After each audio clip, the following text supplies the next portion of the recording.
Why do fathers take an extra pair of socks when they go golfing? It was pretty bad. You became the guy that every single one of us dreams about being when we're a kid. SEAL Team 6 guy. Yeah. Did you always want to be a dad? This one's hard for me to talk about because I will have no family during this time. Having to be in a situation like that where you took the lives of two kids, like, does that change the way that you parent or see the world or treat other kids? Here's what I've learned is the truth is that we need more good dads in the world, right? It's just true.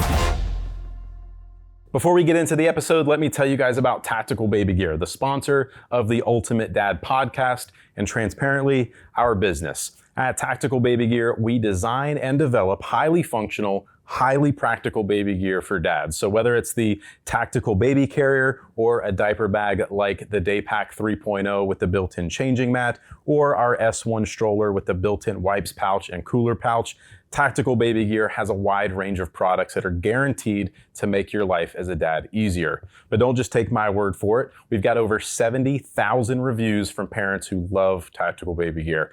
And if for some reason you don't, no worries. We've got 90-day easy returns and exchanges. We also have fast and free shipping. So go check us out at tacticalbabygear.com. And when you're ready to make a purchase, you can get 15% off your first order by texting Ultimate Dad to 844-230-0768. Again, that's tacticalbabygear.com or click the link in the description. Now, let's get into the episode. Chris Fettes, or Christopher. Is that what, yeah. Is that what your mom calls you when you're in trouble? It was always Christopher if I was getting in trouble. You know? Yep. Awesome. Well, first of all, thank you for having us here in your cafe to record the podcast. It is Father's Day weekend, so This is like perfect. It's time my to honor. have this it's conversation. Awesome. Yeah. And I'm really excited about it. Thank you. I know that you have sort of a new reputation on the internet for being a Navy SEAL Team 6 guy. He's the cool guy. But I think there's clearly way more to you than just being a Navy SEAL. You're a dad. Right. You're an entrepreneur. There's a lot more to you than just being a Navy SEAL. And I'm sure that you would like to be known for more than just being a Navy SEAL. Absolutely. You know, so I hope to shed some light on some of those things through this. Happy Father's Day weekend. Happy Father's Day. You're the man. Yeah, I've got a quick dad joke for you. All right. What do you call an angry carrot? A steamed veggie. It was pretty bad. No, it's bad, but good. Why do fathers take an extra pair of socks when they go golfing? Oh, I know this. Or at least I think I know this. I don't know. Just in case they get a hole in one. Ah, that's a good one. That's a good one. I like it. That's the only joke I remember that exists in the world. Yeah. So I never could memorize jokes. I don't know what keep that one in your back pocket. That's or movie good. Quotes. Terrible. You started ranting on a movie quote and I'm like. So don't take you to trivia night? No. Awesome. Well, dude, you accomplished like the final level. You became the guy that every single one of us dreams about being when we're a kid. You know what I mean? And like, what does it feel like to reach that? Now it feels pretty good. You know, it was some years of kind of inner turmoil and trying to figure my own self out and the path I needed to go on next, my next purpose essentially after all of that. And so, but once you can get through that and come out on the other side, which is part of my whole message of everything that I do, it really is pretty glorious. And, you know, not perfect, still have plenty of stress and struggles and things, but really it is glorious to come through that and just move into what you know is your purpose and what you're supposed to be doing after such a long time of having that already as sort of a given. You know what I mean? Well, yeah, someone's telling you what your purpose is. Yeah, you make it through. It's there. That's your purpose. But what's it feel like when you graduate? But well, actually, it wasn't even graduating buds and becoming a Navy SEAL. That was cool because you went to SEAL Team 10 first. I did, yeah, right to SEAL Team 10. Yep. And how long were you there? About almost 5 years, almost 4.5, 5 years. Good little stint. And then you had the opportunity to try out for SEAL Team 6? Correct, yeah. And is that, what's the level between like a normal SEAL team and then 6, which everyone holds on such a pedestal? Is it like leaps and bounds above and beyond?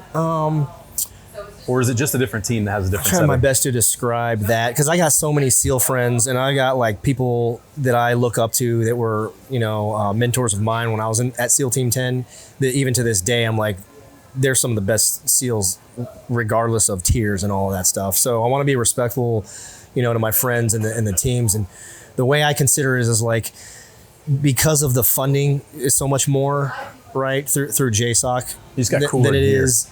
Yeah, just the cool gear. Like it feels like going from like college to a pro team with like the gear and the funding and the support that's around it. You know what I mean? You just have more support, more assets, more funding and better and more equipment, right?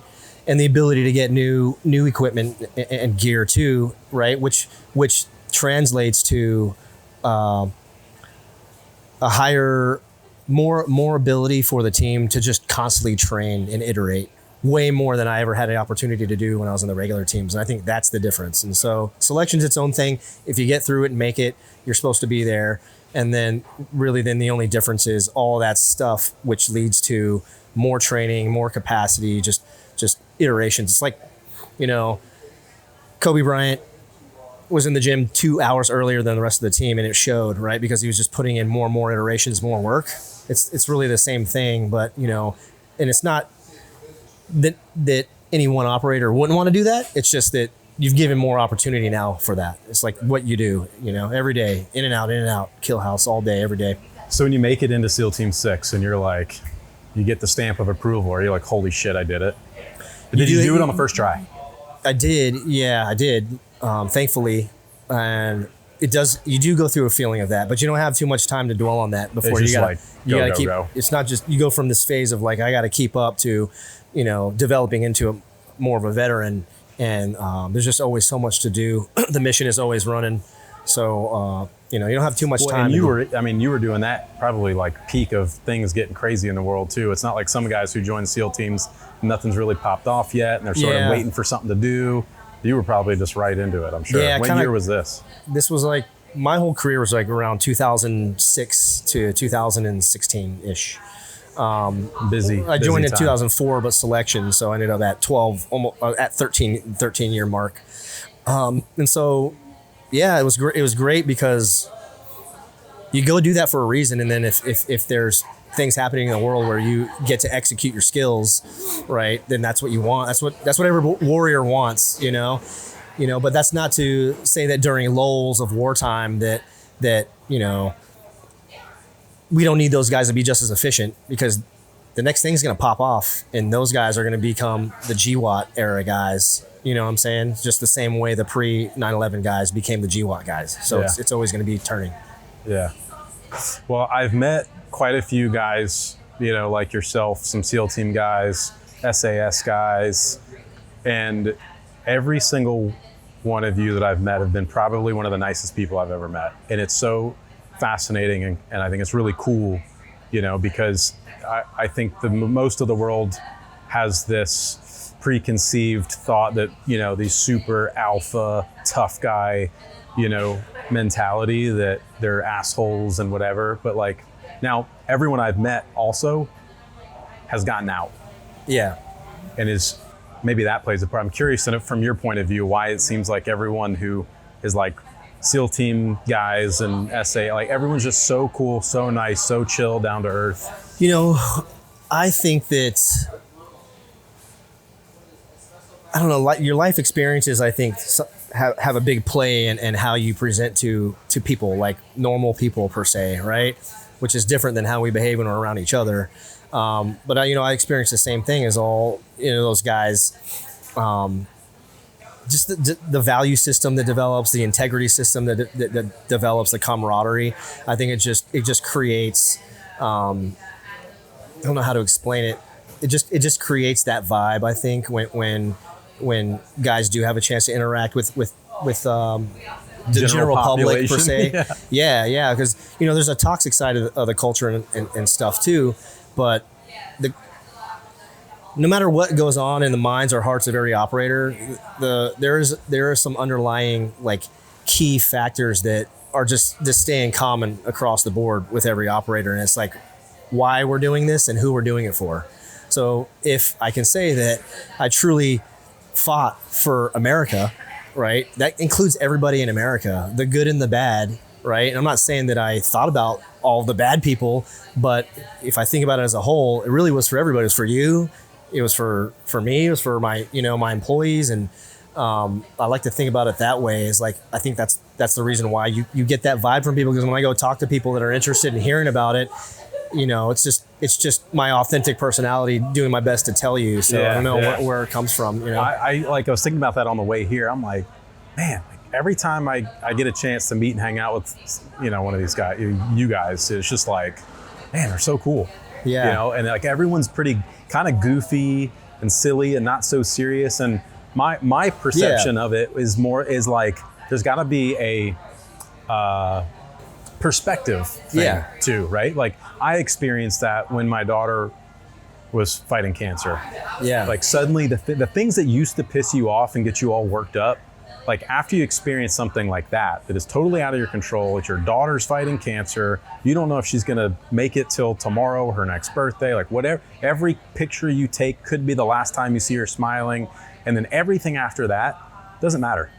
If you think about like heavy things and struggles in life that happen, like your daughter, and I want to talk to you about that, like think of the things that help get through that, because it's the same for, especially if it's life and death. So I feel the same way as what you're saying when I talk to firefighters and first responders and athletes, where I'm like, man, these people are like coming off as really cool. They have some sort of profound life experience that's really challenging. And then when you talk to them about it, and instead of just generalizing, you kind of get some truth out of it. You go, man, this person actually has, I think that might be the thing that you're talking about, is like, there's just some depth to this person. Right. And there's just a perspective where they've experienced way harder times and way worse or tragic or whatever the thing is. So like to get upset or worked up and be so macho or try to hold an ego or like, it doesn't matter, because you've seen some shit, you've done some shit, you've been through shit, whatever it is. And like a lot of stuff just doesn't matter anymore. You let go of that. So I feel equally as interested in people that have some depth to their experiences in other industries and things that they do. The same as what you're saying. I think that just generally our lifestyle in special forces is it's super interesting to the general public. It is, which is why I started. And it always has been. I started this with like, these are like some of my selfish questions. And I will get into the parenting because I know. No, it's all good. But like everybody wants to know.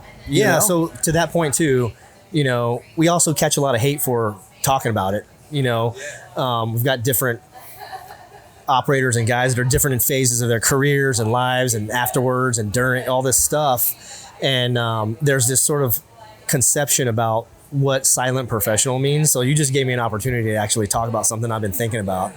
The silent professional thing is like, there's no really hard definition to that in the general public, because I still see stuff where it's like, hey, these guys are telling stories, those Delta Force guys are telling stories, and every once in a while you see people that are like, hey, whatever happened to the silent professional? I'm like, okay, I understand, and it's a little bit more of a generalization and misconception that's going on, in my opinion, because what I think is, where did we get every war story and every story in history about anything?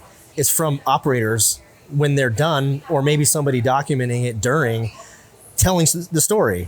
And then it becomes history, right? Well, and you have to learn from these stories. And then we learn from it, and like it's important stuff. And so now we're in this age where, at a high level of special force, like tier 1 especially, it's so OPSEC driven, and there is some level of secrecy that just has to happen for it to work well, right?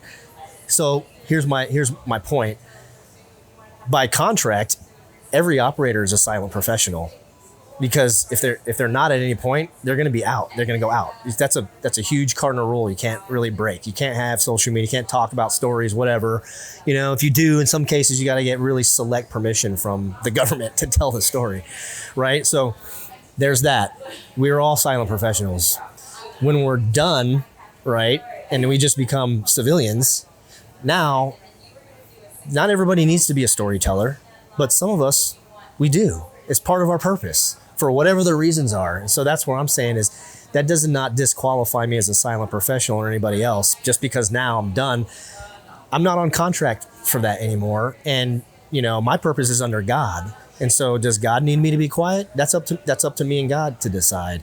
Right. And so this is just the first chance I've had to discuss this, like this silent professional sort of dilemma that goes on between sort of like the active duty community, and then the non-active duty community, two complete different worlds. And, that's just my opinion about that, is that you can be respectful about it or not respectful, but we're individuals afterwards. And, it's a little contradicting for somebody to, let's just say I was active duty, or I was a fan, or I was like just anybody going like saying these guys should be more silent professionals. We should be silent professionals. And then when you're done, you should just shut the F up, right? And just live in secrecy the rest of your life would be a ridiculous thing to expect out of anybody, or to live by the code that was required during that time for the rest of your life is not required for the rest of your life anymore. If you want to have a fulfilling, like engaging life, doing what you want to do for your purpose. So like that's my point is, it's contradicting to do that. And then at the same time we go, hey, we all gather up in the hooches and watch Black Hawk Down. It's contradicting because that came from operators telling stories. Yeah, it's crazy. I'm fascinated in it because it's like you guys, it's like a bunch of wolves eating their own. And it's like you get 6 months ago or a year, you guys were all on the same team. It shouldn't look like that. Publicly it looks bad, I think. You know what I mean? Yeah. And it's like, what does it tell the future generation? Do they want to become a SEAL? Because when they get out, now it's like so public. I mean, guys like you and Sean Ryan and many others talking about the negative effects of that, and just the trauma on negativity of the hate that you guys get when you get out. If you say anything about it, is like the anti-recruitment campaign. It's unbelievable. I don't want to fixate on it too much because I've totally moved on from it. No, you're good. I'm just saying personally, I don't fixate it. It doesn't bother me anymore. Yeah. I know the direction I need to go. I know that I'm respectful. Do you think that telling some of that though, or people hearing about it, prevents other guys from wanting to get into the teams or anything like that? They're like, I don't know. I don't know. Honestly, even the drama of it, I think attracts people to go look at it at least. And it is a recruitment tool. It does have an effect on recruiting, and so it's just a topic that exists out there. And you just had me, you just stirred up some thoughts that I've been thinking about. Good. I'm glad.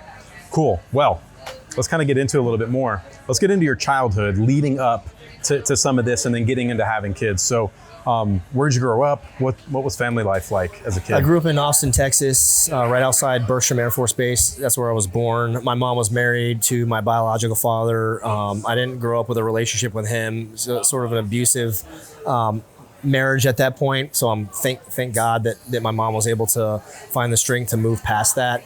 And then I just never really thought about him much. And I didn't need to, because my stepfather became my father. He took on that role, and he's the best man that I know. How old were you? I know you were young when your dad left. When did your stepdad come into the picture? How old were you then?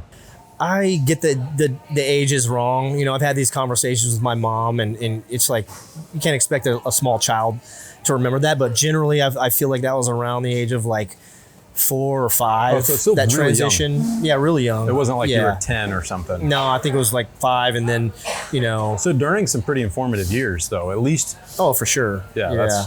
I think when you start to imprint memories at that age, but they really start to solidify, I think between the ages of like 8 and 12, which is just by coincidence, the most important time that I've learned is the most important time for fathers to be available. Yeah. Like for boys, especially. So. All right. So since you mentioned that now, I printed out some pictures. Yeah. You actually mentioned that. Oh, nice. Here. So what does that make you feel like? What do you feel when you see that? Do you have anything to say about it? Yeah. It's just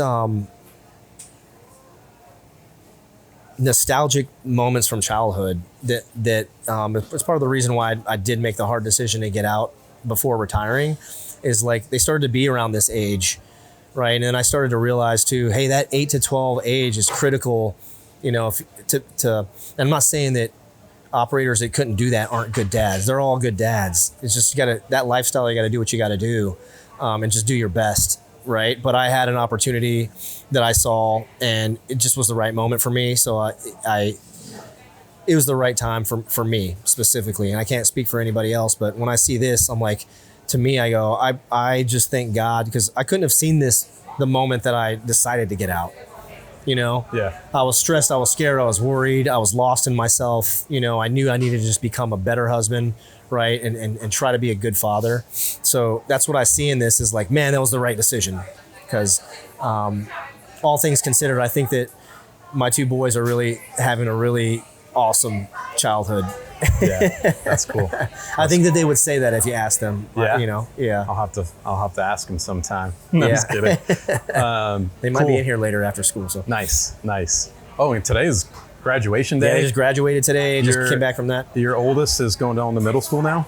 He's already there in 6th grade, and then my younger one's now going to 6th grade. So, nice. Yeah. It's crazy, isn't it? Just moved out. He's shipping out from elementary school. Yeah, dude. Oh my God, dude, it turned so fast, and I got emotional sitting in there watching him. I'm like, oh my gosh, they're just not my little boys anymore. Yeah. They always will be, but it's like, they're growing up, man. They're growing up, and I'll get into more of that stuff later, because I have a lot of questions around that stuff too. But anyways, so your stepdad becomes, and did you refer to him as your dad then from then on? He's like, yep, he adopted us. We adopted his name. That's my last name, Fettes. Yeah. That's a lot for any man to do, is adopt kids that aren't his own. Now your sisters, I know you have 2 sisters. Is that their dad? This one's hard for me to talk about because my younger sister's my sister. But yeah, so my younger sister's my half sister, really, from my stepfather. And then my other sister's from my biological father. Got it. Cool. So, but we're a tight family. I mean, at that age, I'm like, you're all the same. Yeah, like even now. And, you know, I think back to some of the things I've said on previous interviews and some of the hardships of that childhood and how hard it must have been for my parents. But I like, as I go along through the circuit, you know, of stuff, to sort of express that, you know, holy shit, I had a great childhood, all in all. You know what I mean? And our family is so much love in our family, and even to this day, you know. So, you know, I don't hold on to sort of when we become adults, it becomes our responsibility to kind of see a greater perspective, to go, man, your parents, if you have good parents, they were likely trying their best. They were doing their best. So any resentments from anything outside of that, you gotta let go and you know, move on and be and resolve and like be a happy family. There's a lot of that stuff too, and it's like what you make of it, because a lot of people will take some you know, childhood trauma or whatever, and they'll hold on to it, dude, and it'll fuel them with negativity for the rest of, and they'll always, because of that, I know, like this because of that. And then there's other people who use it as fuel that are like, I'm never going to be like that. I don't want to be like that. I'm going to do everything to not be that guy, and I'm going to be better because of it. And like, so it's... Yeah, it really is just, it's that victim, vice, go-getter mentality for anything that you've ever struggled through. So there's certain people that will take that and go live an awesome, happy, you know, fulfilling life. And then there's those that will just struggle their whole life as a victim from that. And even stuff that's not that traumatic, you know, like, oh, my brother, you know, my perspective was my brother was like the favorite. And you're like, is that true? You know, maybe when you're an adult, you know, take the opportunity to have those real hard discussions with your parents to actually figure out what's making you feel that way, and then go do something about it, besides just going like, I'm resentful the rest of my life, you know, against my sister or my brother, and it just carries on. And you know, like, you gotta, my opinion is just like cut through that and resolve and figure it out and be happy, you know? Yeah. How do you think people go about doing that though? It's easier. It's easy to say, just forget about it. Just move on. No, you can't forget about it, but you can think about it. You're like, more truthfully, like, just go to it. It's true, and see as much truth in it as you can, and then go talk it out and just do it. People, we just avoid that. We all want to avoid it, you know, and then we just carry all this stress and all this resentment. Yeah. So, yeah, it's my opinion about families as we grow from children into adults, and, you know, we take on a responsibility as an adult to go figure ourselves out, you know, and not just be angry that somebody else or parents or family or sisters or brothers can't do it for us now, you know. So your stepdad comes into the picture. you're a young kid. You move into high school. What's high school years look like? Are you a good kid, bad kid, getting into trouble? I was kind of a mix of both. We moved from across the country, and I needed to fit in again, right in, ninth grade, kicking off. And military family. Military family. I was a straight A student at that point. Yeah, so people were copying me in math and everything. And then as I started to go, well, I need to go fit in, at that point, I had different crowds of friends, which I'm now grateful for. That's extended into my adult life as sort of a strength. So the upside to that was like adaptability, and even in business and stuff that I do now, it's actually an advantage to go, hey man, I can be okay with all kinds of different people, without getting hung up too much. Right now, I just delineate between good and bad people. It's a little easier, but yeah. But yeah, moving into high school was it was just a game of fitting in again, and my thing was soccer, so I was busy playing soccer, and then skateboarding. Yeah, skateboarding. You were big into skateboarding? I didn't never got really super good or anything, but I grew up doing it. That was just like your thing. Yeah, I was like, when the 80s turned to the 90s, I was like 9 or 10 years old. Yeah. And so it was all about Tony Hawk and popping off. Yeah, and like Powell Peralta and building half pipes and stuff like that. Breaking our arms. And you're in California at this point? That was in Japan, actually, for me. Whoa. Yeah. What was skate culture like in Japan? It was awesome. We all took it on, and snowboarding started to become a thing. I remember the first snowboards that people were bringing around. We had this little hill by our house. It snowed, and it was an awesome culture. And that was the era of video games becoming a thing too. So we were always at the arcade, with the Japanese kids playing Street Fighter and having competitions against them. Listening to punk rock music and stuff. Yeah. That's cool. That was my childhood. I was born in '85. Yeah. And I was the same thing. I was big into skating and all that stuff. That's cool. Yeah. Good time. All right. So how do you end up then, through high school? Did you go to the military directly out of high school? No. That was a struggle. My dad got, he was a recruiter there. That's why we were able to spend so much time in Monterey, and why I kind of consider it where I'm from. It was the place I spent the most time since birth. So I kind of attached to it as a hometown per se, with really not really truly having a hometown, and then he got orders for his last duty station in Utah, or actually it was North Carolina. So they moved across the country right when I was graduating high school, right after. So I was in this sort of dilemma of do I go and still live at home, or do I stay? And where your friends are at. Friends, community college was going on, and it was just also that just sort of inner urge to start going out and exploring the world on your own, So I did do that. I lived with some friends. It became a really, really tough struggle to where my grandparents identified that I was getting sick all the time. And it just was not healthy. I was not good. A lot of distractions were going on. And so, I made a hard choice to go back home. So I went back home for a couple of years. To North Carolina? Yep, to North Carolina. 9/11 happened during that time. I was working, in a bank at that time.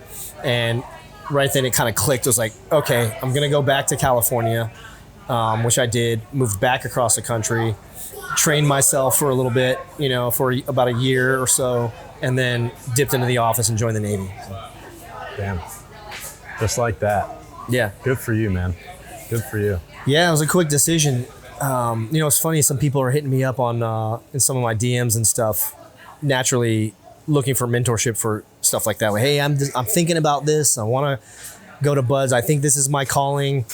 And they're always asking for how I got through, what was the process to that decision. And more that I answer it, I keep coming. I'm refining the answer to, if it's your calling, you got to just drop everything and go. There's no, because everyone wants to fish for what's uncertain. They want to know I don't know what's going to happen. I don't know if I'm worried about failing. And you're yeah, of course. So go do it and see what happens. And if you're really supposed to do it, you're going to make it. Yeah. And you're not supposed to do it, you're not going to make it. You have to try and taste and test and all kinds of different things in life to figure out what you like and that kind of thing. But, similar to you, I get a lot of people that reach out to me. They're like, hey, I think I want to start a business and this and that. I'm like, why? If you think you want to do it because you just want to make money, it's That's right. That's not how it works. You might get lucky, you know. Very few people get lucky. I consider myself getting lucky, but it took 10 years to get lucky. You know, That's right, like you have to put yourself in a position to be lucky, you know, and you have to put in that work. But at the end of the day, like the business thing, you know, I tell people, like, if it keeps you up at night that you're not doing it and you just can't breathe without doing it, then like, sure. But if you think you want to do it because you're just bored at your normal job, or you think you're going to be super rich or whatever, like, you don't know it's just going to take 4, 5, 6 years to have to love it so much that you will do it at every expense. You won't love it, but you got to keep going. But you have like, I was the same thing in my career, you know, where when I started doing cars, you know, my career started long, you know, before I was doing my current stuff, but it was like, I couldn't stand working for someone else. I had to do my own thing. Like, I couldn't sleep at night because I was just like, I have to do my own thing. And I've always been that way, and I've always gone against the grain. I think that goes back to like skate culture and punk rock music, is like, I just never went with the crowd. So I was always going upstream, you know, and I don't think every business owner is an entrepreneur. I'm starting to realize pretty quickly, you know. The real entrepreneurs are, the only difference really is you're willing to just keep persevering, you know, because it never gets any easier. You just get used to constant problem solving and stress and complications. It's like, if you can persevere through all that, you know, you might be a good entrepreneur, right? Because most are going to quit, just like selection for. That's right. And I bring some of that up just because, like, I know everyone listening is like in these, you know, probably their mid to late 20s, maybe early 30s, and they're in that point in their life where, you know, maybe they're getting out of the military and like, what's next? And they're starting a family, and maybe they think they want to start a business. And I always want to try to just urge people to be proceed with caution. Yeah. You know, and really understand what you're up against when you think you want to start a business, because it's not easy. You're right. I think to a really core level of that is knowing why you're doing any of it. So as long as you keep aligned, that's the mission. If you know why, then you can always figure it out. Yeah. You know. Yeah. Are there things that your stepdad did as a father or during your childhood that really stand out to you as like core? Yeah. Yeah? What kind of stuff? Yeah, I mean, there were so many values he was trying to instill in me that I just didn't know, because he's a quieter, you know, really reserved type of guy, more serious, sort of stoic guy, which I appreciate so much now, because I spent so much time being a show off and a loudmouth and just, you know, seeking validation, right, before I sort of grew up and realized that, you know, my dad was doing it right, you know. That's hard to see until you're there. Yeah, so he's an amazing, like, master carpenter. Like, he's built all the furniture in our house, and so he tried teaching me some of those things, but really what came through, even me pushing back on anything he was ever trying to teach me, that I didn't realize what was really happening, was the values that he was instilling in me for later that I for sure received, even though I didn't know it, you know. Yeah. When did you meet your wife? Met her around I think it was we got married in 2012, so 12, 11, 9. Around 2009, early 2009, when I got back from my first appointment, after I got back from my first appointment in Iraq with Team 10. Yeah, we met through a mutual friend that just invited us out to a restaurant, and it's funny how it happened. She was on a Division I scholarship for gymnastics at JMU, and she's originally they're all from New York and New Jersey, North Jersey and New York. She's born in Brooklyn. And she's a real gangster. She's a gangster. Yeah, she is. She still to this day, she's a gangster. So she ended up at JMU, graduated, got into the pharmaceutical, you know, industry as a rep, which now she's a manager. She's doing all kinds of cool stuff for a smaller company out of San Francisco, and just killing it, supporting the family for these years that I'm trying to start the business up, and it's starting to pay back now and turn into this real dream. So it's worth it, but a lot of hard work to get and communication to get through those years of starting that up. You know, that's all like divorce causing stuff. But so that's how she ended up there in this area. And then I was here around the same time from, you know, being a new SEAL, you know, fresh out of buds from San Diego and getting stationed at Team 10. At what point do you guys have kids? Is that like a discussion you guys have? I mean, obviously you guys meet, clearly you end up getting married and all that. That's a funny story too, because I think our goals for marriage and kids aligned, and we just knocked it all out like all at once. Really? So it was like, yeah, she lived with me for a couple of years before we got married. I started selection for SEAL Team 6, and so I lived on the other side of town, which is a little bit of a commute. And then once I finished selection, we were like, hey, once we finish, we're going to move over to this side of town. So that's what we did. We got a house right after that. And within the same month, we bought the house, got married, and essentially got pregnant in the same month on our honeymoon. And it all kicked off. And it was awesome. All that was intentional. It was intentional, yeah. And you said you wanted to have kids. She wanted to have kids. Yeah, we want to have kids right away. Yeah. Yeah. Did you always want to be a dad? Absolutely. Yeah. Really? Yeah. That's cool. I never really thought about it, to be honest. I was so focused on what I was doing that, like, Yeah. I mean, I knew I would be a dad, you know, but I never was ever like dreaming about the day I would be a dad. Yeah. You know. Yeah. And it's always so interesting to me to kind of just hear other people's perspectives, because like I know some guys I've interviewed who like, dude, I just couldn't wait to be a dad. So the only was all I thought about, and it's like, man, it's so interesting. It's cool. I think it's great. I think that before that I was just naturally, like a lot of us are, I was pretty self-centered about my own life and my own world. And then when it was time to start making that decision, I just remember being really excited about it. Like, I don't know why, but I you was weren't like, getting any younger either. It sounds like you had kids a little bit later in your 30s. I think it was about 27 when that happened. Yeah. So like later 20s. Oh, really? Okay, about same age. Yeah. I was 27 when I had my first. Yeah. Yeah. Yeah, but I don't know what So it was, but when it was time, I knew that I wanted to be a dad. Yeah. So. Good for you. I've got another picture I want to talk about. All right. This one right here. Yeah. I just found that one recently, just buried. You have that pinned on Instagram. So yeah, just for like, those of you who can't see here, I'll hold it up. Yeah, yeah. There's a picture of Chris sitting with some kids. Looks like you're on a deployment. Yeah. Or something. What's the story behind this? Yeah, I was on a deployment, and that one was with Team 10. We spent a bunch of time doing J sets, which are just training exercises, big, long, training exercises all around different units in Africa and partner forces. And so, I got a lot of good experience, training up a lot of partner forces in CQB and other tactics for all the combat that they were going to be in, for all the conflicts that they were going to be in. And, there's a few times where just kids hanging around, in between breaks, and they're just, I learned pretty quickly how fascinated they were with us and with like Americans and stuff that we had. So this is just an MRE. And so, from this day forward, every day for lunch, I just broke out an MRE and these kids would come join me. And it was an awesome lunch. We did lunch like this every day for like, I don't know, 4 or 5 weeks. Oh, really? Yeah. So you really kind of almost develop a relationship with these kids. Yeah, I got to know these 4 kids pretty well. Really? Yeah. That's cool. Yeah. Gifted them a bunch of stuff. It was just a good experience. But for me, just between all the different types of combat that I was in, there were these little moments that I just kind of cherished with just little breaks of wholesomeness and innocence hanging out with these kids. Yeah. What kind did you play soccer with them or any of that kind of stuff? Everywhere. Yeah. Always played soccer. Yeah. That's cool. And over there, that's what they do. They all play soccer. They look pretty young. Was there any sort of mentorship to them?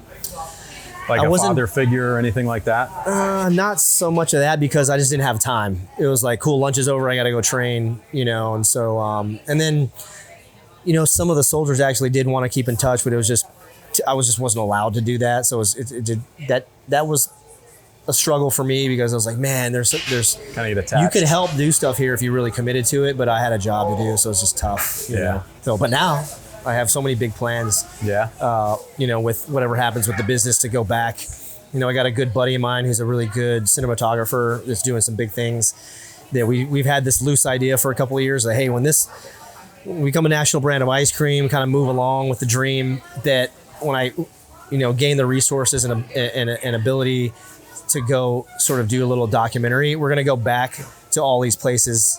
These kids are going to be all grown up, so I won't know where they're at, but we're going to go to the same orphanages and little camps and places all around Africa that I experienced, and just have a day with them, do something good for them, leave something for them, just whatever support that I can do is going to be sort of my philanthropy plans. That's cool, man. Bring them some ice cream, make them ice cream. I bet they love some ice cream.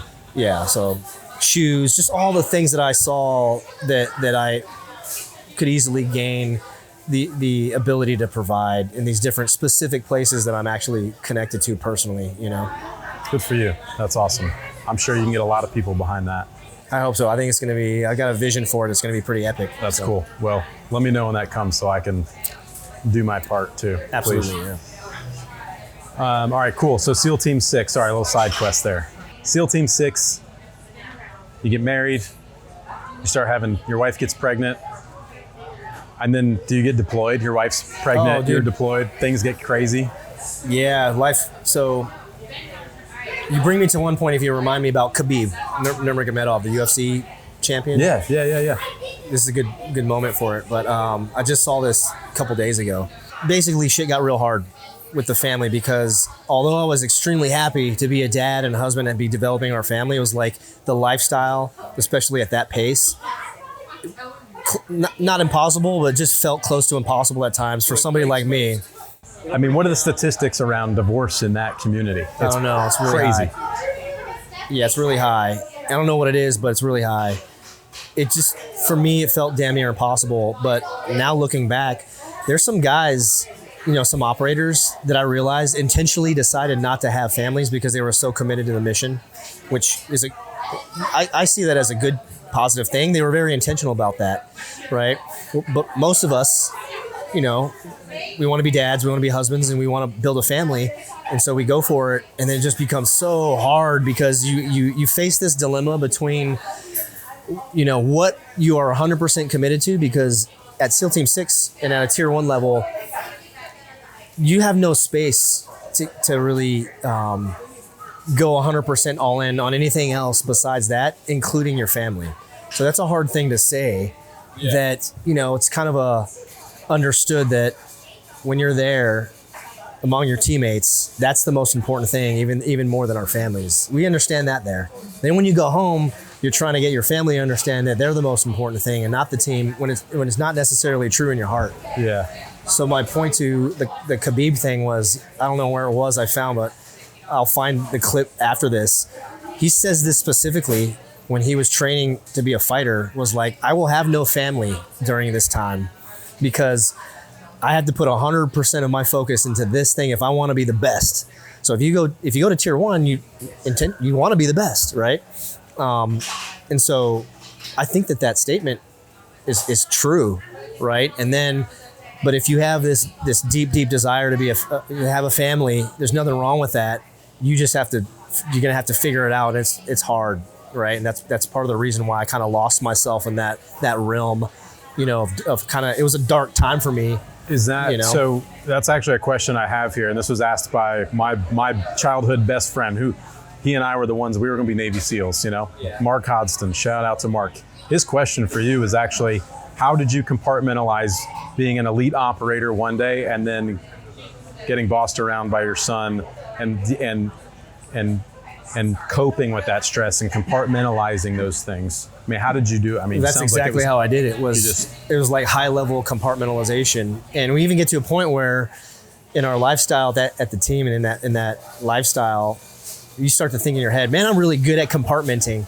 And then when you're done, you go like, nobody's ever good at compartmenting. It's just what you have to do. It's the only way, because if you can't compartment it right, it's going to affect you when you're in moments of combat or training or like whatever in that life. And then when you're at home, it for sure affects your home life to where you're not even there sometimes. Yeah. You know what I mean? So if you don't compartment it, your family's like, dude, dad's not even here. And that's what it was like most of the time, I think, for my family. It was, I mean, it's clearly very hard to compartmentalize. I had a guy on the show one time who's a therapist, and he said there was a book out there. I don't remember who wrote it. It's called Men Are Waffles, Women Are Spaghetti. And meaning that, waffles are like these nice compartmentalized little squares. Little chambers, yeah. And everything's in line and nothing's touching. And then women are spaghetti, like everything's just touching. It's all over the place and it's a mess. But going back to just being able to, like, men are waffles, and being able to compartmentalize things like that. It's not an easy task. And it has to be done in that moment. It doesn't mean that it's like necessarily a healthy thing, but in that lifestyle, it's just a given it has to be that way to work. Well, and you and I and many others, I mean, everyone listening probably deals with it on some level, especially as an entrepreneur, because now it's, you go home and sometimes you're not there. Like you're there, but you're thinking about the next day, the work, the things that got to get done before you open the store, or the email that needs to get returned. Like, there's some upside to what you just said that I didn't even think about before, is that having experienced that type of compartmenting from before, and then now going years later to start a business, is much easier for me to, I don't even consider it compartmenting. It's just I leave it here, and like, in between our kids that need our attention, but I feel like me and my wife have for sure developed the ability to really be mindful of moments that they need our attention, and then we just stop what's outside of that to like, focus on them, and it's actually gets a lot easier over time. And then I can always pick up my thoughts on the business stuff after that and in between. But I'd say it's comparably, it's not even that difficult of a challenge to separate business from home life now. It's impossible. The whole point of being free, like to be free, is to enjoy those moments more often, with my family. So gradually moving into that as the business forms and actually becomes something, for 2 years, it was like going back into that sort of traumatic feeling of not being available and struggling through communication with the wife to support the family. And like, I don't want to get divorced just because I'm starting a business. I want to stay together. I want to have more freedom. I'm doing this for us. I want to have more freedom with my family. That's the goal. Yeah. Were you able to be home when your first son was born? No, that's a crazy story too. Really? It's like for both sons, they're literally born, I think they're about 16 months apart, which is, the cycle almost lined up perfectly. So my team was deploying. My son was due right at that time. So I deployed late for that deployment by like a couple of weeks, waiting for him to be born. So they deploy. I stay back. We're waiting for the son to be born. He's born. I get a couple of nights with him, and I'm like, awesome. I'm in the hospital.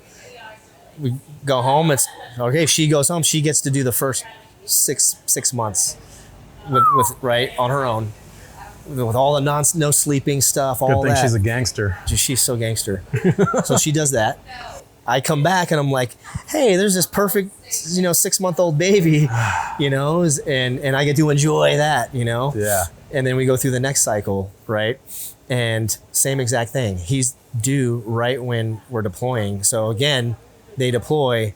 I stay back a week, same exact scenario. And so she does it again for the second one. So she did that. But you were able to be there when they were born each time. Yes, I got to be there when they were born. Because I know a lot of people aren't. Yeah, I was fortunate enough. That's one thing that they're really good at that level or whatever. Yeah. Is like making sure that's a really important moment. Like holidays, birthdays, you miss all that stuff. Christmas, all that stuff. You just consider it not a thing, right, in your life. But birth of kids is a big deal. So most guys get to be back depending on what's going on. Some guys miss it because there's important things going on. Things going on in the world. Yeah. So she did that twice. Damn. Crazy. That's tough, man. So and tough. then doing it again while also having like a toddler. Oh my God. There's probably a lot of hopeless moments during those times. She was probably cursing you. I don't think she was. I think she just gets through shit. Yeah. And the more we evolve through our marriage, the more I learn from her. She's just always been that. I've had to change myself, come through, stop being, the person, this thing that I didn't want to be anymore, and move into what I want to be, and her, guiding me through that, and just so much. I mean, we've been through everything, and just there's just such a strength to that. It's incredible, And, was that gangster? I mean, dude, thank God she's from Brooklyn and she's a gangster and a gymnast. I mean, as a gymnast, she's tough as shit. She's strong as hell, and she clearly she's a tier 1 level person. Athlete. I mean, she everything. is. Yeah. I mean, that's incredible. She helps me with the business now. Good for her. Was the military family foreign to her? Was her family military? It was. No, she didn't have any. Well, her grandfather was. He actually was in World War II. He passed away when we were dating still, I believe, or maybe we were engaged when that happened. But no experience with like traditional military. There's no. That wasn't like her family life at home. Like up in New Jersey, there was not a huge. There's no bases or military. Yeah, so it was not a lifestyle that she was accustomed to at all. Yeah, she didn't know what a Navy SEAL was. All that stuff. So. Dang. She was dating a guy who was telling her he was a Navy SEAL. No. That was on his way to try to become one that she had to break up with to start dating me. That's what Virginia Beach will get you, right? Yeah. Oh my gosh, dude. That is too funny. Yeah, it was a funny story. Well, speaking of your wife, I got one for that too. Nice, man. Yeah, I love that one.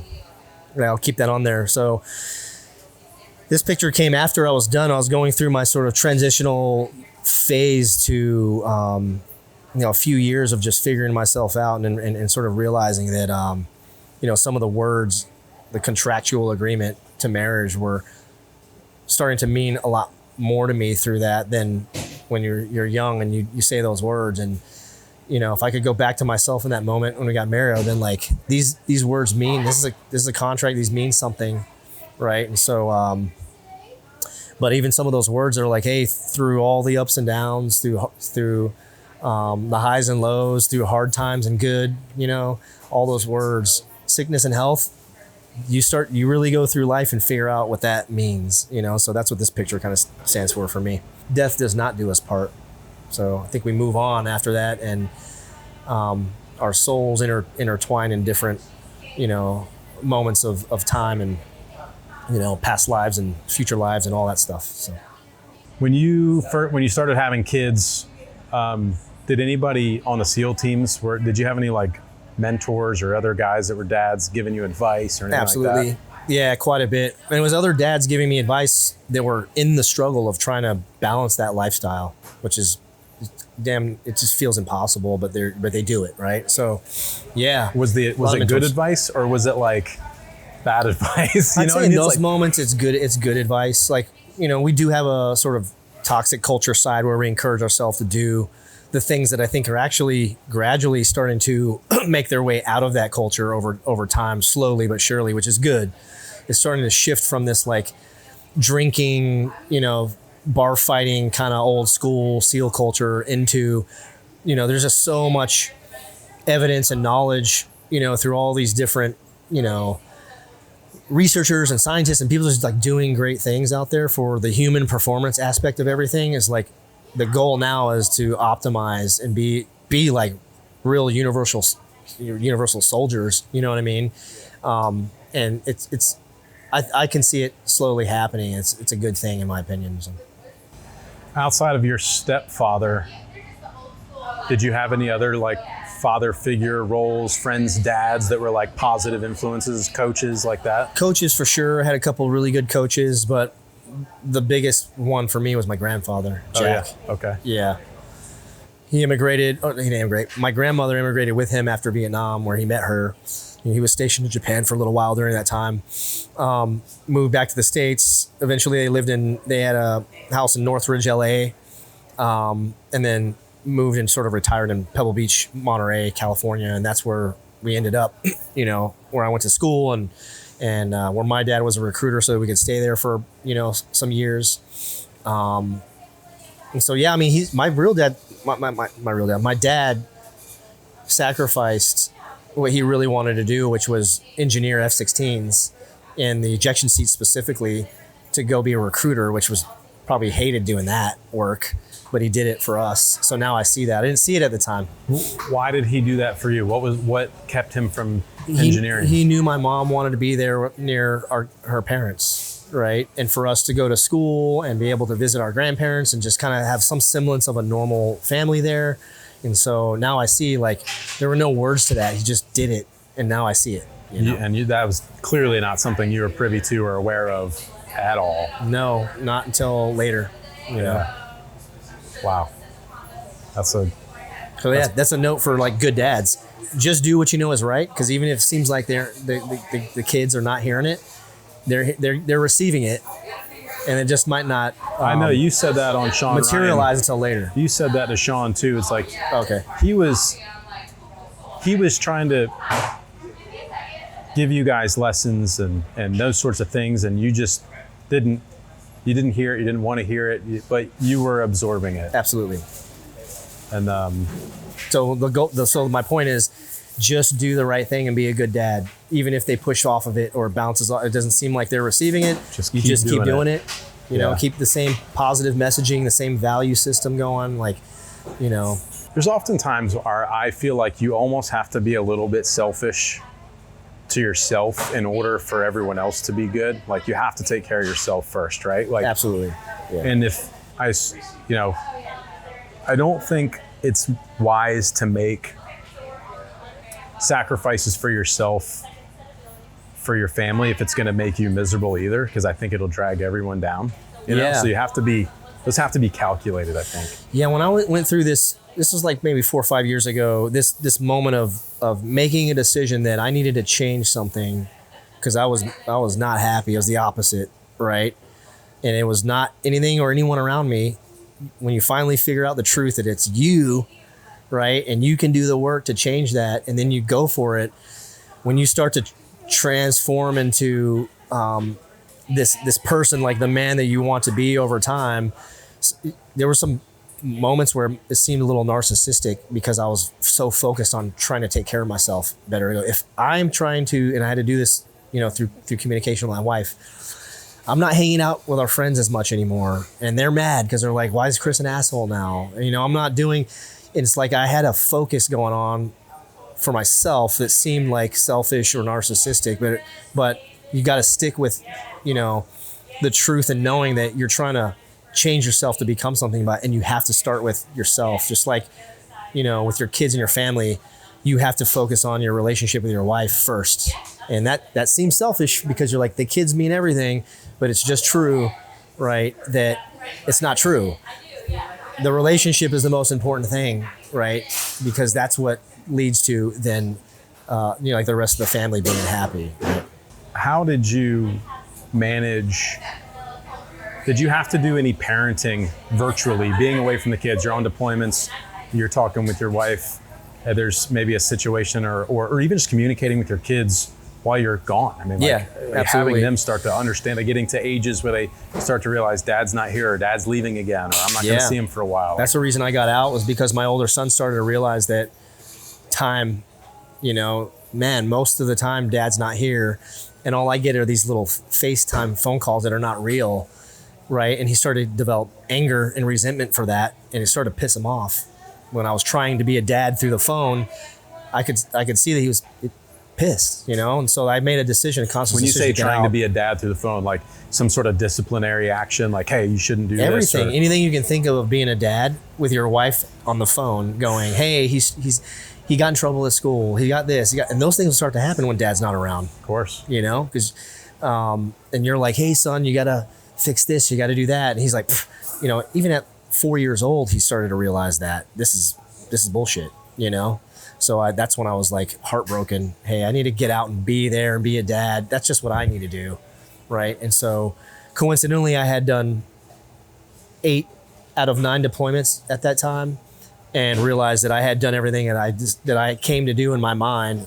The why behind joining at all the military was to go directly affect and to go fight directly, right? To go directly engage the enemy is what was my goal was. And I got all of that. So you were fulfilled. I was fulfilled. So at that moment I was like, hey, you know, to try to convince you to you only got this much time, doesn't make sense to get out and not retire, you know? It would be stupid per se, but for me it wasn't stupid because I knew that those years between 8 and 12 is what I really wanted to. I wanted to be there for that, and I only had a couple of years time before that was starting to happen. So they were still. Your oldest was what, 4 or 5 years old when you got out? Yeah.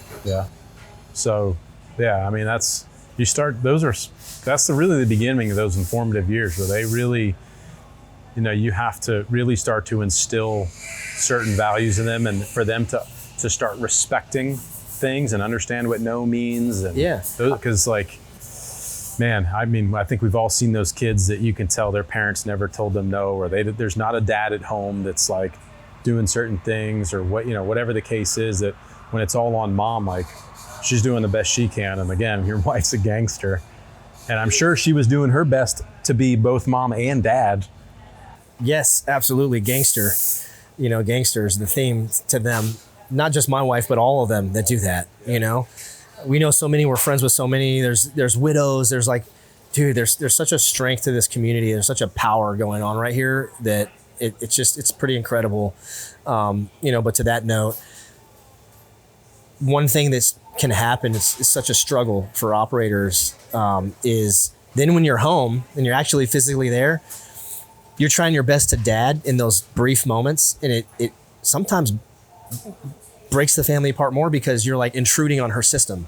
So now she's got this system, this survival system of like mom and dad when you're not there, and then when dad comes and starts interjecting, it messes up the whole system, and it's like it's a little smoother when dad's not here, and so that's such a hard dilemma, such a struggle. So I saw all these things, to myself, and I had teammates. With teammates, you're always going to encourage each other to stay in the team, So it was tough to make that announcement, like, hey guys, I got to get out of here, and I know the reasons. And it was like, oh, that's really dumb because you only have a couple more years left, for retirement. And it was like, I know why I need to do it, so I stuck with the plan, and it paid off for me. It was the right decision for sure. So I know that there were some things that happened in your childhood and you said, a lot of time there was a lot of like seeking validation at points of your childhood that probably led to Navy SEAL career. And I think that's the case for a lot of guys that reach high level success. I mean, we've talked to NFL players, we've talked to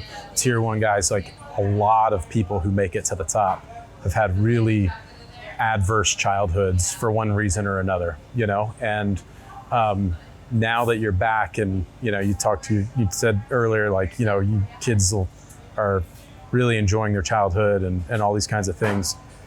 How do you think about the idea of creating some sort of adversity for your kids to better them? Like I feel like kids have to experience some kind of toughness, whether it's fabricated or not. Like, it doesn't have to be real, but it's like, I think there's a generation of soft kids right now because like everything was handed to them and all these kinds of things. And even people that weren't handed to them are soft. Yeah, seems like, sure. I struggle with it because I've got girls, and it's like, I think it's in our nature. It's like, take care of women and children. And I have little girls that are both women and children. Yeah, your protector nature is there. Yeah. And I'm trying to like make sure that they don't have any adversity. And now I'm like, something I've really been thinking about for probably I've had one kid that's had all the adversity, but outside of that, like, I'm like, man, I think they have it a little too easy, I go through this all the time, and you just made me think of 2 points, just more worldly points, is like, one, with all the chaos and confusion and weirdness that's going on in the world, there's one thing that's true among all of that I think will be a huge solution for that, which is we need more good dads in the world, right? It's just true. Because without it, that's where the kids just develop into like messy people, and toxic people without that family structure. And it's just true. This is like research. This is not me just, there's statistics it's not out there. politics. Yeah. Yes. And so we just need more good dads, right? And so, but even, let's say you're committed to being a good dad and you're doing your best, which means you're a good dad, right? You're mindful, like you have that awareness, that it's awareness and discernment, right? The discernment, to me, that I've learned over time is from God. So God now gives me the discernment to go, how much adversity is, you don't want adversity to turn into trauma, right? They're naturally already going to have a couple of moments of trauma that they're going to have to deal with as adults, no matter how hard you try. That happened to me. It had nothing to do with my parents' ability to be good parents. It was just experience in childhood, right? Now as a dad, it's like, yeah, I want to engineer some adversity in there, but I'm also paying attention to go, I don't need to engineer too much adversity because they're already going through it. Like all those moments at school that were not there, like most of their day now is not with us. So you don't know all the things you remember. You remember how hard it was at school if you had a bully, or if you had, or even if you were a bully, that could be traumatic, because you're coping with something that you're missing at home, or just, if you ever got in any fights, just there's adversity going on just from being at school and trying to navigate your way through making friends and good grades, all this stuff.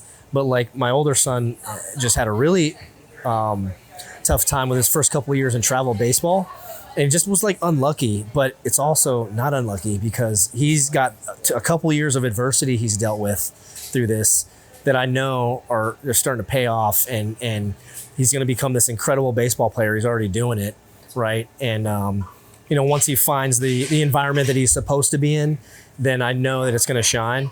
And then my younger son is sort of lucked out on that side, and he's been on he's had good luck. He's on a great team. They see the value in him. He's had opportunity to develop, and it's a little bit less adversity, but he has adversity more like at home with discipline and stuff. Like he's the troublemaker, you know what I mean? So his adversity is like, do I give him enough validation? I need him to know that he's everything. And even when he's in trouble, I love him and all this stuff. And so I'm careful but now, sorry. It's very dynamic. The adversity thing, what you're saying is there's got to be something is like, if you're really looking at like history, all the way to ancient history, most cultures, not most, but a lot of cultures, especially if there's a warrior culture there, which most empires would have because you need protectors, you need a military, whatever. There's a rite of passage that happens between childhood and manhood that we don't have anymore. So there's no like, and it's not like applying for college. It's not what I'm talking about. Like what I'm talking about is maybe I take them to the Grand Canyon and I'm like, hey, this is your rite of passage to manhood. Mine was buds. I never really had that before. And that was man camp, Yeah. You're going from being a child to becoming a man, and then again for SEAL Team 6 is even more of that. So for mine, I'm like, there's going to be some rite of passage that I come up with. It's going to be some hard thing that they have to do safe. Like we're going to go hike the entire Grand Canyon for a few days and live out of a tent, and it's going to suck. Right. And there's going to be a point where I overwatch them. Right. But they're on their own to get through it. But I'm at a safe enough distance that I can come help or something. They're going to have to go fishing. They got to do some problem solving. They're going to have to cook. They're going to have, yes. Experiences suck. So there will be something like that for them, and it might sound harsh to people that don't understand that, but from what I've studied is like it's hugely important that you have some sort of rite of passage from childhood to manhood. I struggle with it, man, with my girls, because I just want to take care of them, and it's just made me think like, and someone else just recently on the podcast, I think it was a previous guest, who was like, it's like you want to take care of them and you want to show them what it's like. What a good man looks like to take care of them. But I also don't want to train them to just find a guy that's going to take care of them. Yeah, true. But you're already also doing it just in the way that you interact with your wife as they grow up. That's a big factor in what they gain out of that understanding. Yeah, for sure. How much do you think about, with your kids, with your boys, like how to treat a woman? You think of that in the same way of just like, lead by example, treat your wife right? I do, but also I've messed it up a lot, when I was like really the worst version of myself for some years. But they'll get that knowledge later on when they're mature enough to understand, some of the truths of those, of the mistakes, like the stuff that you did not do right, as a husband or father, right? They're going to get that later. But right now as children, I think the most important thing is that they see how you are with each other, you know what I mean? And that's how they learn how to treat women, right? So if in front of them, we make agreements to go, hey, if we argue, we do it away from them where they can't see, right? And so we're just really meticulous and careful about how we interact with each other in front of them, and try to focus it on always being like respectful of each other. You're never gonna hear mom or dad talking bad about each other when one's not around. You know what I mean? Like we hug and kiss in front of them, and not afraid to have those moments, because they need to see that, in order to understand how to treat a woman, or for your daughters to understand how to treat men. Yeah. We let our kids witness some of the like disagreement kind of stuff, you know what I mean? Because that's real life. Like I don't want to create a false reality where thinking like it's not like this never happens or it shouldn't happen. Like those things, little disagreements, because I think it's important for them to see how they get worked out. I agree with that. That there's a compromise that gets made. Yeah, that's a good point. And Yeah, but if it gets into like it's toxic, then we go, hey, let's stop. So that needs to happen at a different place. Yeah, or but different I time. do agree with you. It's Which good for them to thankfully see. for us never happens. Yeah. You know, sounds like for you guys probably the same is true. Yeah, at this they point. need to see how to communicate and resolve those moments. That's and go, right. hey, we're both too angry right now. Let's like give space and let's talk about it tomorrow morning. Yeah, or whatever. Yeah.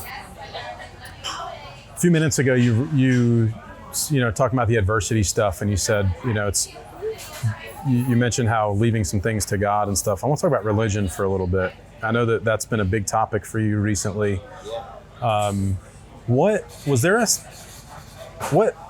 Give me your journey on religion and what does that look like? I have a few questions. Generally, my journey has been, I grew up going to Sunday school. My grandfather was a devout Christian all the way till the end. And I think that he'd be happy to know now, because he didn't know when he was on his deathbed and in hospice at my mother's house. We had some pretty deep conversations, and I was not, in the grace of God and within my faith, practicing my faith, right, at that time. But if I go back to the beginning, what I know is true is that I was always attuned to God. Like, I always knew there was God. And then I just didn't have any like practice about it going on. But I always had some spiritual sort of connection just because my grandmother, right? And I just have this, I feel a connection to nature and spirituality and God. And so as my time evolved through, those few years post-military, really trying to figure myself out, there were some things that happened. I did some psychedelic therapy. I did go to an ibogaine retreat, and that really was sort of the precipice or beginning of my whole journey through all of that, just the very beginning of that. But at least something that happened there that was like profound experience, which would take a whole nother podcast to talk about. Really profound experience. And what really happened was that experience opened me up over the course of one weekend enough to let go of all the bullshit and all the trauma and all the shit and shame and guilt to go see God, really. And that's what happened for me. It was like, wow, I can really see and speak directly to God right now in this short moment of time, this window of time after the experience, which lasted for me a few weeks. And to really then, if you're really committed to it, you have this little window of opportunity to change your whole routine and life around, all of your habits, and then try your best to stick to that, which you're going to fall off because stress and things will come back. But at least start on this path, and it's almost like the stock market for me.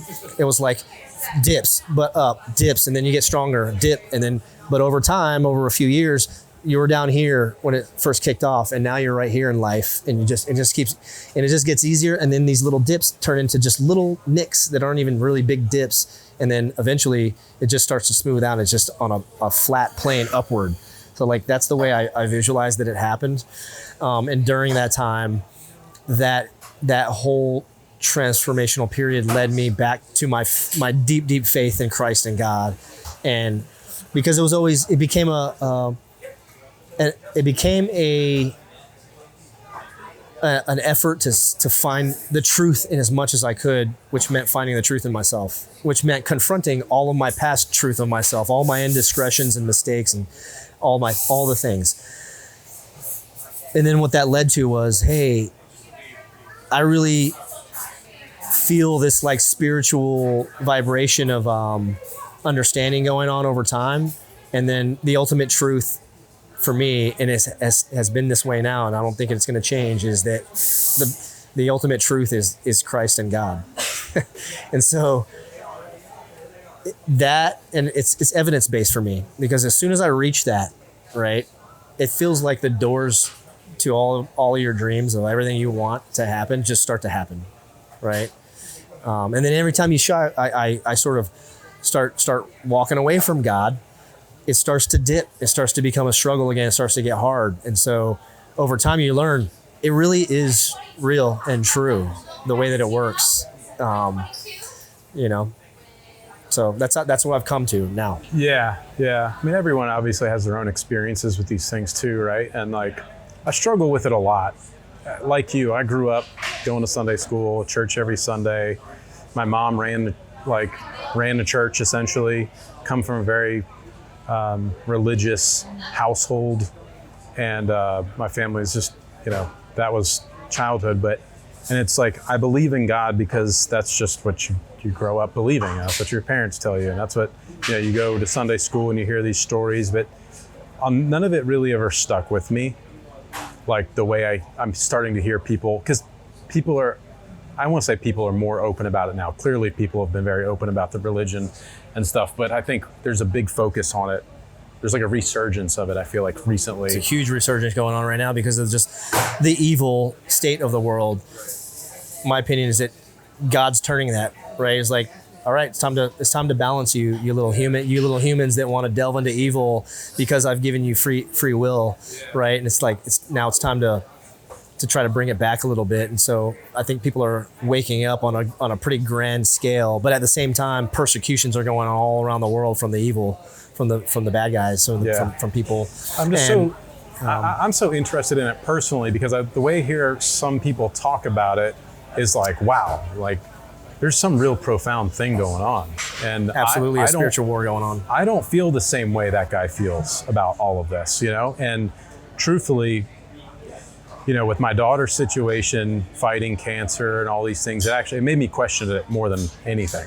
Like I never thought, which is very different from what people were telling me, right? Where it's like, oh, God has a plan and all this stuff. And, there's prayer warriors out there. There's tons of prayers going on. And, and then you start to hear from people that like, oh, the prayers are working and all. And I'm like, are they? Like, that's funny because I watched her have 40 hours of surgery and suffer through chemos and all these intensive things. They're like, I'm pretty sure that's what fixed it. It wasn't prayers from churches, and I don't want to sound like I don't want to sound ungrateful because I'm not, but it's just, you start to question, you're like, I don't know that your prayers did that because I watched a lot of pain and suffering, through treatments to get her good.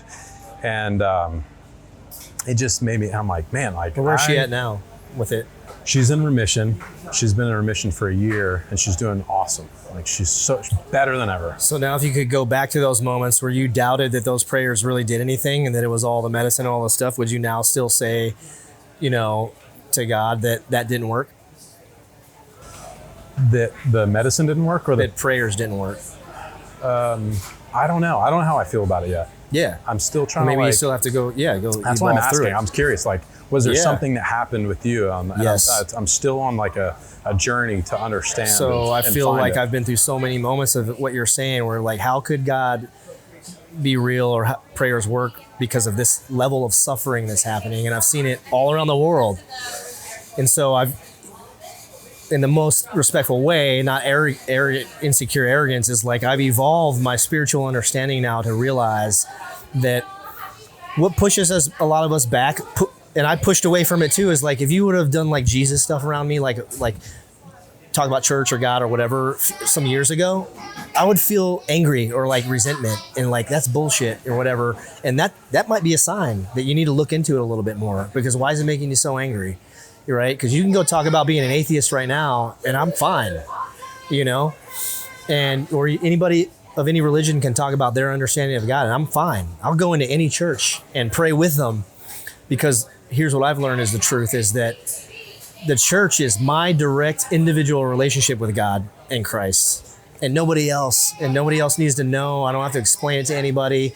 So where we as humans, I think, push away is growing up with this strict, schedule of church and like the rules, like these are all the rules. And, and so as I've learned, I can go, hey, I've gained the discernment, the ability, I think, with my kids who love God and Christ. They even did before I did, which is amazing. Especially my older son, he's got stuff, he believes in it, right? He really feels it. That's the thing, that if you can cut through all the bullshit in yourself, right? And sort of open up and move out shift out all of the shame and guilt and stuff, right? And just be like your purest heart, your purest self, and then pray and talk to God and see what happens. It's like supernatural what happens. So I can only say that it's evidence-based for me, right? Because if things weren't happening in real time as I pray and like literally answers getting, you sometimes might pray and go, oh, he didn't answer it. And you don't even see how he did answer it. It's like you're blind. So until you cut away all of your own bullshit, right? Trauma, shame, guilt, all that stuff, your addictions, it's like having a blindfold and then going like, I'm praying right now and nothing's happening. And like, you're not even seeing God through that. You got to cut through all that so you can take the blindfold off and see and feel it all. Because once you do, like, that's what I'm talking about. But like what pushes a lot of people away is like all those rules, the history. Like if I'm, I practice in the Catholic religion because it's the best way for me to understand spiritual warfare. And so I enjoy that practice specifically. It has nothing to do with the history of the church and the state and all the bullshit. So the way that I visualize it is there's just layers of bullshit on top of your understanding and relationship with God. Once you clear that away, you'll understand. There's definitely layers of bullshit that are in my way for sure, which is, things like you talk about evidence-based, and it's like, I just have so much evidence, in my personal that you think experience. is against it. Yeah. Right. Like, I talk about Kendall, my daughter, with cancer and all these different things. It's like, if God was so great and all these different things, like he wouldn't be, the things that I've seen even other kids go through, but the number of kids that I've met in that hospital who are no longer with us. And I'm like, bullshit. It just so frustrating. Or my dad, who's like suffered immense amount of problems and pains and medical problems. Yeah. And this guy like lived for other people and like, volunteer firefighter, volunteer sheriff's office, volunteer Coast Guard, like there to help other people. And he suffers more than anybody I know. Yeah, but if no one can understand that unless you actually take the time to go understand that person all the way down to their heart and all the reasons behind all that stuff. And so unless you are willing to do that, that's what I'm saying. Like, it's hard to, like, I understand your anger with God. I had it for so long. I don't think it's anger. It's just like, I'm still just trying to understand. It's like disbelief. Like, it's like, so that's what I'm saying is like, you're trying to talk to God, not you, but like people with a blindfold on, So do the work to get the blindfold off and then go try to understand. Right. And everything else is just kind of bullshit around that. And so I'm not trying to dispel what you're saying. I understand. I'm asking genuinely because I know that's like you're fresh on this path and you're very passionate about it.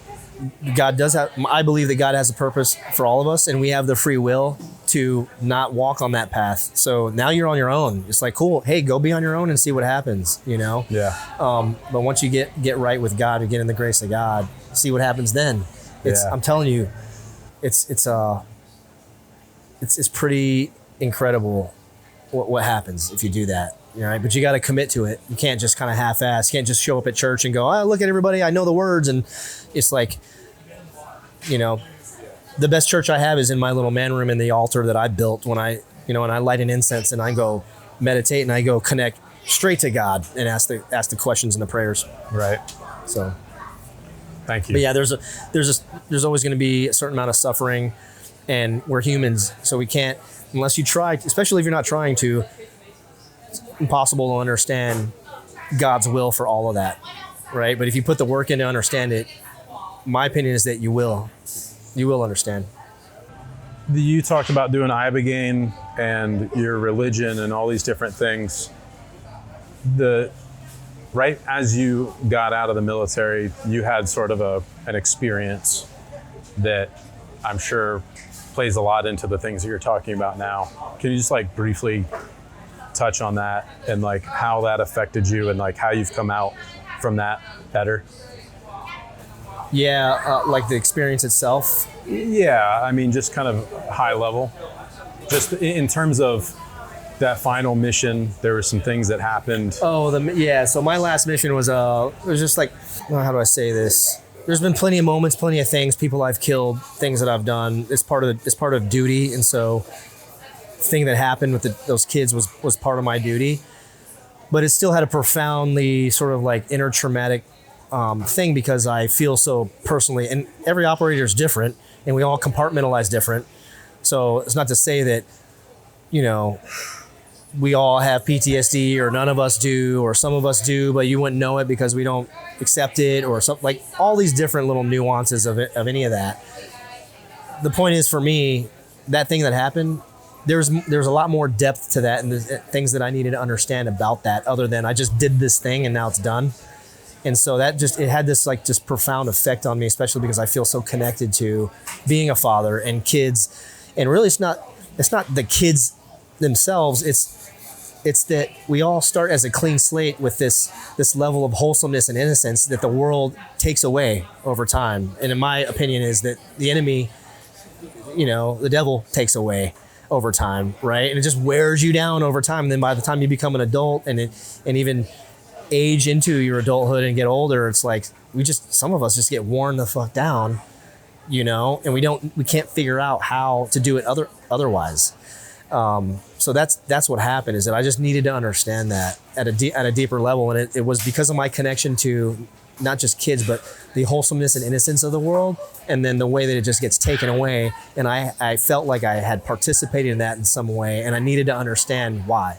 Right. And that was really eating away at you. I'm sure that was is a lot of your sort of religious experiences is dealing with some of these things. The Ibogaine probably helped you. The whole thing. All of that. Yeah, all the same big overarching problem, which was just figuring out my own self and my relationship with God, and then everything else is just stems out of that.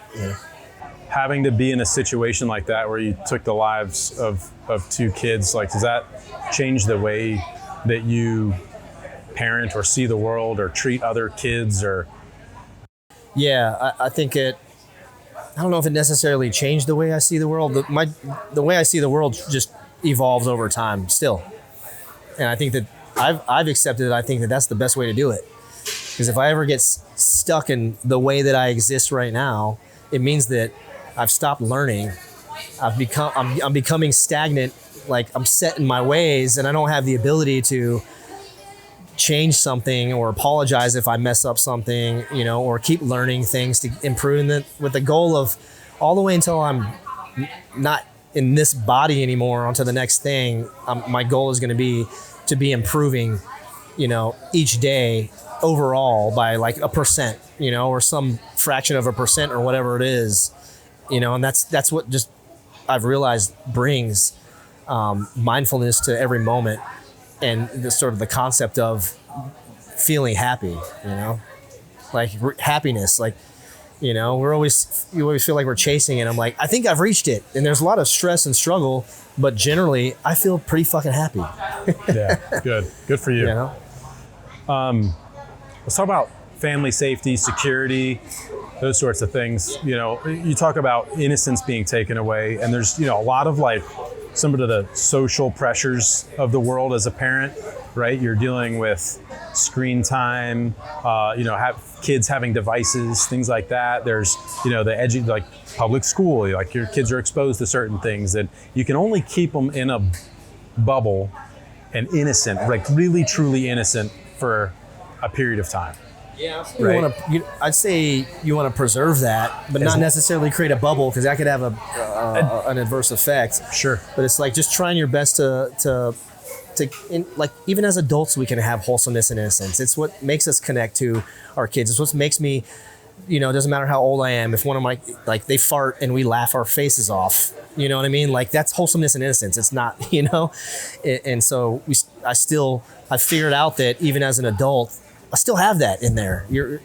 Every one of us, if you do it intentionally, that inner 7-year-old is always in there. It's part of your soul, part of who you are. It is who you are. You know what I mean? How do you feel about kids with devices and stuff? Do you, like, after some of the experiences you've had around the world and trying to protect your kids from certain things or whatever, like, it's tough, right? It's really What's tough. your take on it? I just keep studying it. I don't just let it go off out of laziness. We put a lot of effort into it, but there's so much more that we could do. But that's a balance too, because if we lock it all down, then they're like, oh, mom and dad don't trust us, and it kind of can have adverse effects too.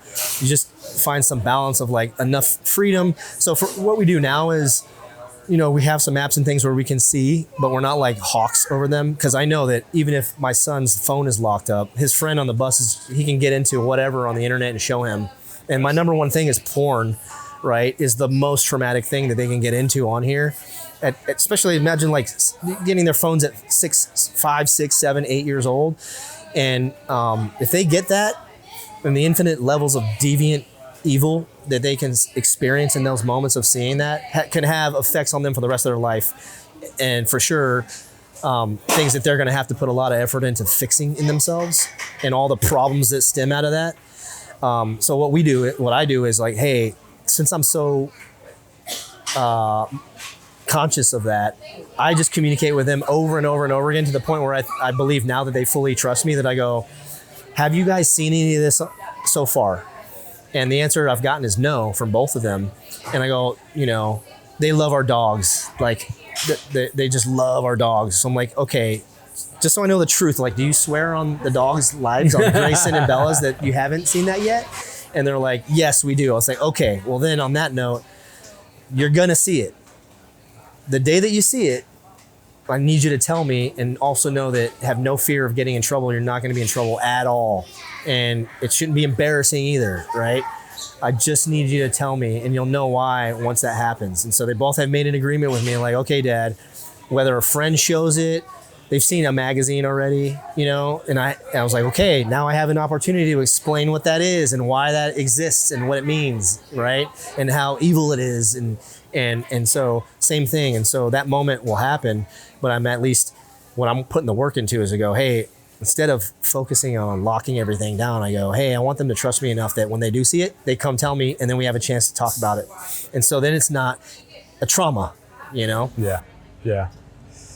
Yeah, I'm the same way, where it's like, I think we could control things more, but I don't think it's beneficial. I think there's a level of giving them some access to the world with some limitations helps build some responsibility, and like my kids are getting older now, where like some of that innocence starts to disappear, and there's like my daughter's going into high school. Like there's certain things she needs to understand and know about and be exposed to, so it's not such a shock. And they need to know the truth in the world and the dangers and all that. And I try to get ahead of it by like, I prefer to be the one to introduce her to certain things rather than like some random person or whatever. In a lot of cases you're not going to be, and so that's where I try to go, hey, if something happens, you need to trust that you can come talk to me about it and we can work through it, and like not let it be some trauma that that they have to deal with later. I imagine that when your family, like this is me imagining life with a dad who's from SEAL Team 6, okay? You guys go to the mall or something. Chris has got point. The kids are clearing stores. Mom's pulling security. They're like running through ninja courses like it's nothing. Yeah. Like that's what I envision. And that like, I'd like to just let you keep envisioning that and be like, yeah, that's the way it is, man. But the truth is that takes a lot of, you'd be exhausted doing that, so what I do instead is like, and I teach them this too, is like, hey, not even keep your head on a swivel, but just have some level of awareness. So when you feel something that's danger or something, you don't need to go get curious about it. You can for a second until you understand what it is, and then move away. Yeah. So that's the goal, is like move away. Create distance. Yeah. Don't let like social pressures be like, oh, it's unacceptable or rude or racist or, sexist or any other thing on why you feel some danger, you feel away that you just know you need to move away from before it develops into danger. Yeah. Just move away,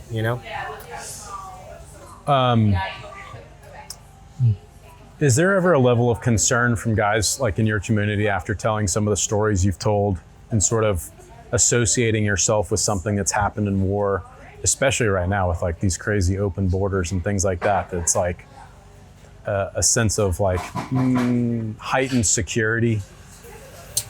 Yeah. For yourself and your family? I wouldn't say like heightened security, but I mean, it looks like World War III might be kicking off with Iran. So who knows? Like, that's the thing, is that look at history and conflicts and things that happen, and like even the Cuban Missile Crisis, we were on the brink of nuclear disaster. Nobody even knew.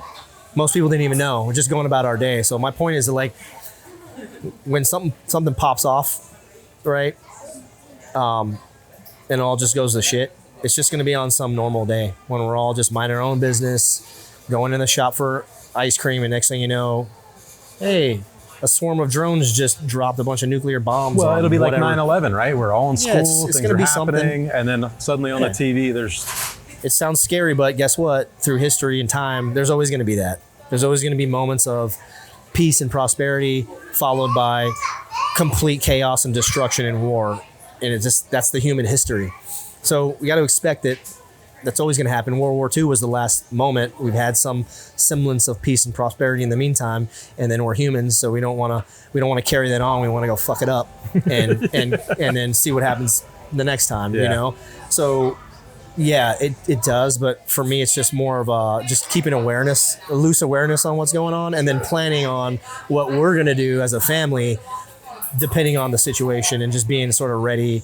I'm not a prepper by any means, but with our circumstances and our situation, we do have a plan for getting the fuck out of there or moving, or if it's, I need to go fight in a civil war. It's like, we've considered all of those things, and it's kind of fluid based off of what's happening. And like, that's really what it is. Is there any other like personal feeling, like somebody like Rob O'Neill, for example, right? Who's like, oh, this guy killed bin Laden. We know where he is. Like, he could easily be targeted. Absolutely, yeah. You know, like, and same with like potentially, I don't know if you've explicitly said, or even the hostage rescue mission that we mentioned. That's like a very specific thing that people could attach you to and say, this guy was involved in killing so and so, and we want revenge. That's a good point to make. And so, you know, I don't have like hypervigilance going on, and like there's always a possibility of that. But also, I was just watching Dateline last night with my wife because she loves that show, and you're like, this husband he wanted to be with another woman, so he poisoned and killed his wife. You're like, did she have any semblance or idea that like that was coming? Yeah. So there's dangers all over the place for sure. I consider that, but I don't live my life that way. It's like, I also know that we live in a pretty safe community that's just like, we've got like Navy SEALs and first responders and all kinds of people speckled all throughout our community that we know where those people are. And so, there's a potential for that to happen, especially with this open borders bullshit and all that stuff, you know, which sucks. But you got to live your life, and you got to live for your purpose, and it's based off of your experiences and your life experiences. And so part of your purpose is storytelling some of that. I just do it a very specific way. And like, I do want to try to avoid that, but also I'm not going to we're not going to live our lives in fear. You know what I mean? And you know, personally, I still do have some ties into the intel community. So, you know, I would think that if somebody's targeting me, I have a heads up. But you can't. My point is like, let's say somebody like I'm trying to think of a person. Like, let's just call it Joe Rogan.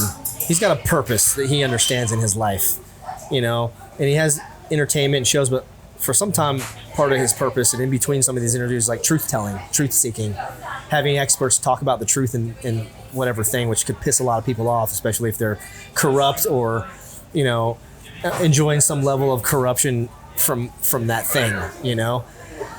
And so, but that doesn't stop him from his purpose, which is getting the truth out, even if it brings some danger to him. You know what I mean? Like, right. You know, if he exposes it's the same thing with exposing corrupt politicians. Is it the right thing to do to go expose them and talk about it? Right? Or is it the right thing to do to live in fear that they're going to retaliate against you? And so then it's not worth the truth. Yeah. So that's kind of my opinion about that. Knowing what you know now, is there anything that you would go back and tell your younger self? Like after experiencing life? I've thought about this one a lot. Yeah. Like, yes, I would, in an effort to go maybe help myself through different struggles or different things. But then the answer I always come back to is like, I don't think I would. I'd go observe myself, but I wouldn't go engage and go, hey, try this or try that, or think, because where I am now in this moment of like what I told you is like the closest thing to happiness that I've ever felt, even with mistakes and struggles, and I still fuck it up, right?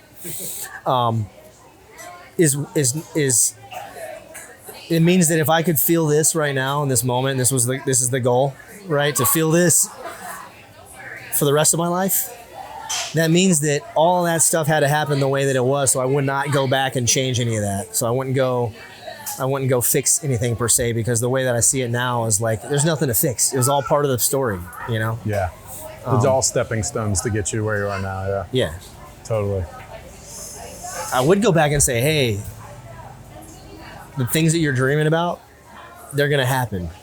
You know, whether it's the SEAL teams, being this cool SEAL Team 6 former operator guy or act, when I was active, to having a popular ice cream cafe, in my community, a couple minutes from my house, to whatever happens next, then I would go tell myself, hey, just keep moving through and keep going, never quit, and these things are going to happen.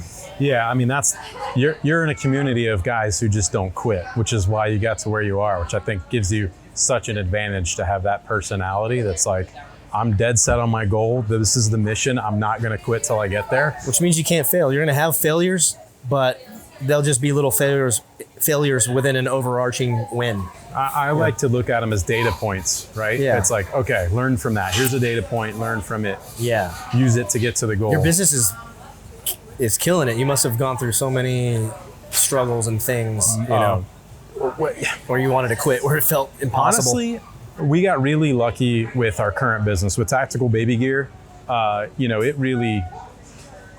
It was a side hustle to begin with. Where I failed a lot was in the automotive business prior to that. Yeah. And I did that out of pure passion. I just love cars. Yeah. I probably would have joined the military if I didn't have such a purpose for cars. Yeah. And I was so driven to that. I also, because I always have been against the grain, I wouldn't have done well people telling me what to do all the time. Yeah, and then that's a characteristic of entrepreneurs. I don't like rules. I don't like do being told things to do my it. own way, Yeah. and sometimes I got to figure it out on my own. Yep. And I don't take advice that well. I'm learning to take advice a lot better than I used to, because when you're young, I started my business when I was 18 or 19 years old. Yeah. And I knew everything. I was so smart. No one needed to tell me anything. I knew it all. And I had figured out real quick that I didn't know what the fuck I was doing, and it took me a long time to get to and many, many failures in the automotive world, and struggles of not making money and having kids along the way and all that kind of stuff. And then the Tactical Baby Gear thing was really a side hustle that started when I was having my second daughter. And it sort of just gained more and more momentum and more traction and snowballed. And, and then it got to the point where I was like, wow, financially, I really shouldn't be working on cars anymore. This doesn't make any sense. Yeah. I can make way more money selling diaper bags. Sounds crazy. Than working on cars, and it's scalable. Working on cars, if I'm not turning a wrench, I'm not making money. So it's vacations were out the window. I didn't do anything. All I did was I was in the shop, 15 hours a day and barely making ends meet kind of a thing. Until a little bit later in my career where we had some really cool stuff, and we set a world record for a car we built, and I started to gain traction towards the end. But then I quit on a high. I was like, all right, I'm done with cars. And I was like, I get to check out on a high, kind of like SEAL Team. I made it to SEAL Team 6 and I'm out. Yeah, just do it. But it's every decision is once you're committed to it, just do it. Yeah, and it really was just crazy for until about 2021, and it's really flattened off, since then. But there's constant little failures along the way, trying things, testing things that didn't work, whatever. And it's I'm just so motivated by the mission of getting more dads involved, and that it just drives me. It motivates me. My kids motivate me, all the time to man, I gotta do it for kids. We're really doing it for the kids. We're doing it to make the world a better place, because I know that if we can get more dads involved with their kids, it's the goal, it's the purpose. It's a positive outcome for the rest of the world, right? It's a good message to have, yeah. And so it really motivates me, it really drives me to keep doing more with that. So it's there's always failures, but I don't look at them as failures. I couldn't point to any one thing as a failure. Yeah. More of a stepping stone. Every good entrepreneur that I follow, this guy Hormozy, have you heard of him? Yeah. This is great. I see little gyms every day, and it develops this understanding of the characteristics of all, great entrepreneurs, and it's all the same shit. Yep. It's more of a game of perseverance than intelligence, which makes you more intelligent than just an intelligent person with no perseverance, and you just keep driving, and there's never an overarching failure, because they're all part of, they're just little battles in the war of entrepreneurship. Yeah. You mentioned being in your ice cream shop and the success you're starting to have. And I've got this picture of you and your boys with some bee-free hoodies. Yeah, that's one of my favorite ones, because I just did it when we did a merch drop for hoodies, when before we had the cafe, and I was like, hey, I want to see check this out, see if people like these this merch. And it was a fun time. They came, and the picture ended up looking like we're in like a little dad-son rock band. Yeah. So it's just, it's like I'll probably frame it A up. rap album's going to drop soon. Yeah. I love it. I think that'll be one that hangs in your house probably for a long time. Yeah. Let's talk about ice cream. Like, why ice cream? Where did this come from? I grew up, it was just my favorite thing in the world. So that's the easiest answer. And so I was always fixated and fascinated with ice cream, how it's made, eating it. So like I said, when I was like 7 or 8 years old, like, hey, what do you want to do when you grow up? I want to be a Navy SEAL and an ice cream maker. It's kind of really early on. That was what you were saying? I remember saying Ice that cream one maker. time. Yeah. In school and like grade school. And then now fast forward to going like, hey, I'm struggling to figure out what my next purpose is. I kind of just woke up one morning and was like, what am I talking about? I already said what it was. Ice cream. So let's do it, you know? Just like that. Yeah. So, did you teach yourself how to make ice cream? I did, but then I went to, refine that by going to an actual sort of ice cream culinary school type thing at Penn State. Okay. It's been around for over 100 years. Different founders went there and learned how to formulate ice cream, a little bit of the small and big business of it, how dairies operate, how milk's pasteurized and all this different stuff.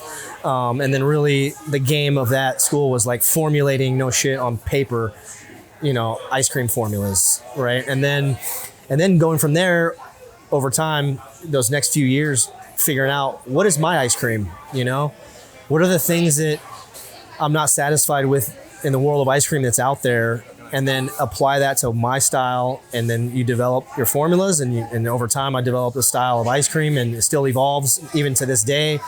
Now we're going into a bigger distribution model, and I know as we source,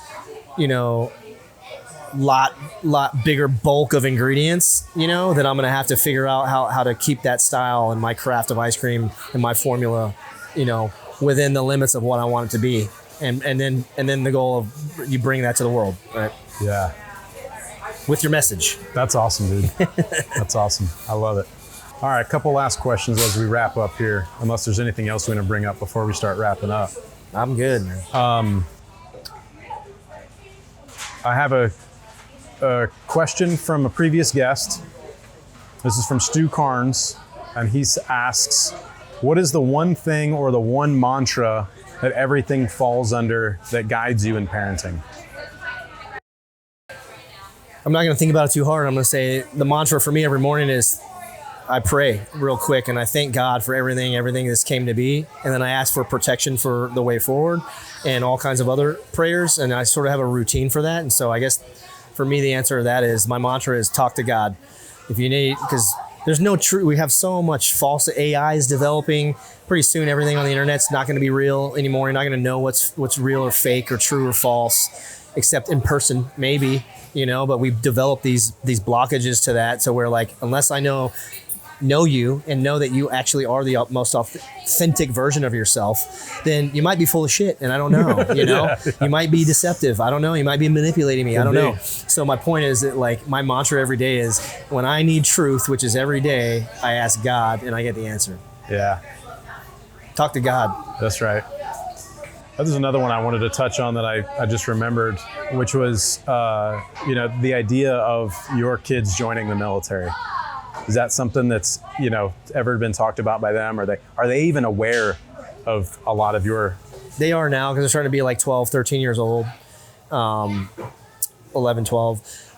They're aware that it's kind of cool. All the SEAL kids they know, like they're in school. It's like, hey, they're friends and, little communities. Yeah, there's a little community is like, rats. oh, hey, you got a certain number of your friends that are SEAL kids, and the dads know each other, or they were teammates or whatever. And so I think they're going to start, what I've experienced from talking to other dads is that like when they start to get in their teenage years, they'll start to go, oh shit, dad was actually cool, because they think you're the coolest thing in the world until they start becoming teenagers.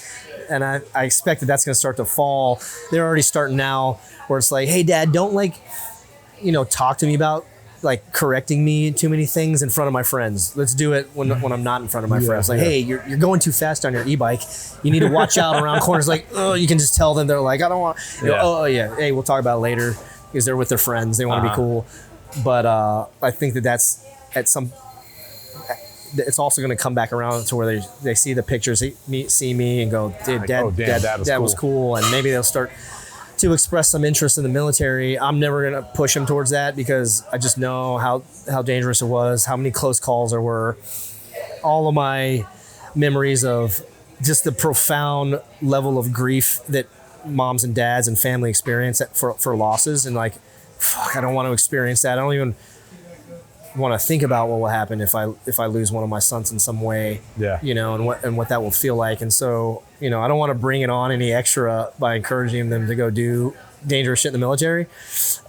If they do, I got to support it because that's the right thing to do, and then just try my best. But I'm hoping that they don't, to be honest with you. Hopefully they follow the baseball. Yeah. It would be honorable for them to serve their country, you know, maybe, you know, and if they do, it's weird. I'm going to be in a dilemma of like pushing them to go do the coolest shit in the military or just go, you know, be an accountant or something where there's no danger, you know, and just get to stay on base and claim, you know, PTSD and 100% disability when you never left the wire, you know. It's cool. Like, speaking of baseball, how cool is it to see your kids excel at something like on their own like that? Oh, you know it's what awesome. I mean? Yeah, especially when you see them putting in work now. Like, I caught my son doing sit-ups the other day in his room before he went to bed. I was like, I never seen you do that before. And he's like, I'm trying to get my abs going. I'm like, that's good, man. That's good shit. Yeah, you're putting in work on your own because you want them abs, you know? You want the core strength. Good for them. Awesome, man. Would you like to leave a question for the next guest? Yeah. Father's Day is on Sunday.